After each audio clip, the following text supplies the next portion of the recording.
આકાશવાણી ભુજ સમાચાર કલ્પના શાહ વાંચે છે. નમસ્કાર.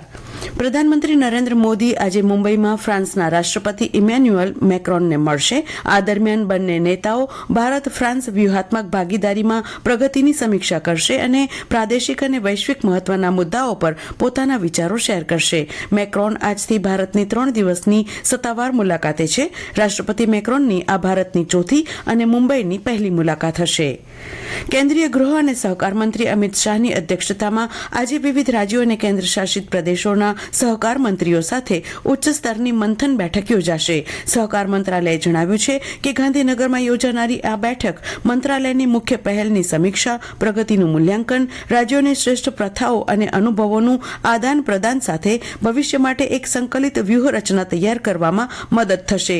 ચર્ચામાં ગ્રામીણ અર્થતંત્રને નવી ગતિ આપવાના હેતુસર સ્થાપિત કરવામાં આવનારી 2 લાખ નવી બહુહેતુક કૃષિ ધિરાણ સમિતિઓ, દૂધ ઉત્પાદન અને મત્સ્યપાલન સહકારી સમિતિઓની પ્રગતિ પર વિચાર વિમર્શ કરશે.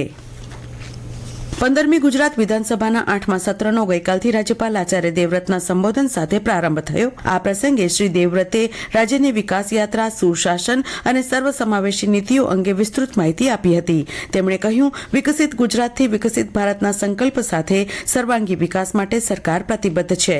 તેમણે ઉમેર્યું, પ્રધાનમંત્રી કિસાન સન્માન નિધિ યોજના હેઠળ રાજ્યમાં 22,000 કરોડથી વધુની સહાય 69 લાખથી વધુ ખેડૂત પરિવારોને આપવામાં આવી છે. જ્યારે કમોસમી વરસાદથી નુકસાન સામે કૃષિ રાહત પેકેજ હેઠળ 33 લાખથી વધુ ખેડૂતોને 9,610 કરોડ રૂપિયાની સહાય ચૂકવવામાં આવી છે. રાજ્યપાલે જણાવ્યું કે 10 વર્ષીય ભરતી કેલેન્ડર દ્વારા 2 લાખથી વધુ જગ્યાઓ ભરાશે. ઉલ્લેખનીય છે કે 25 માર્ચ સુધી ચાલનાર આ સત્રમાં ગુજરાત આતંક વિરોધી ખરડા સહિતના કેટલાક વિધેયકો રજૂ કરાશે. આવતીકાલે અંદાજપત્ર રજૂ કરાશે.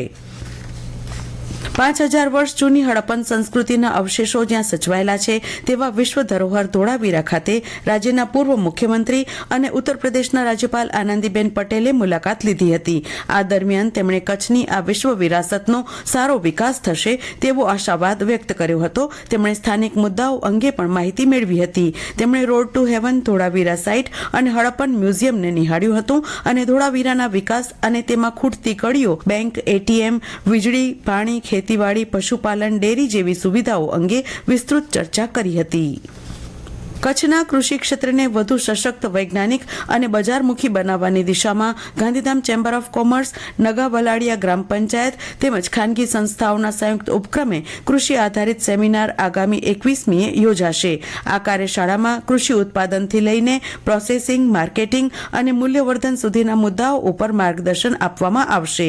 આજના સમયમાં ઉત્પાદન જ પૂરતું નથી, પરંતુ ખેત પેદાશને યોગ્ય બજાર, બ્રાન્ડિંગ, પ્રોસેસિંગ અને નિકાસ સાથે જોડાવવું એટલું જ જરૂરી છે. આ સેમિનાર ખેડૂતોને સીધા નિષ્ણાતો સાથે જોડીને માર્ગદર્શન અપાશે.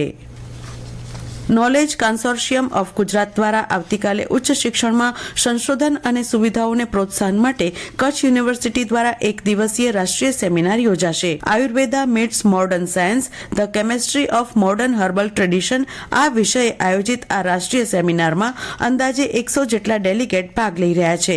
સેમિનારમાં આયુર્વેદ અને આધુનિક વિજ્ઞાન વચ્ચેનો સંબંધ, ઔષધીય છોડોની રાસાયણિક રચના, હર્બલ દવાઓના ગુણધર્મો અને આધુનિક સંશોધનમાં તેમના ઉપયોગ જેવા વિષયો પર ચર્ચા થશે. કાર્યક્રમનો મુખ્ય હેતુ વિદ્યાર્થીઓ, સંશોધકો અને શિક્ષકોને હર્બલ વિજ્ઞાન ક્ષેત્રે નવી માહિતી અને સંશોધન માટે પ્રેરણા આપવાનો છે.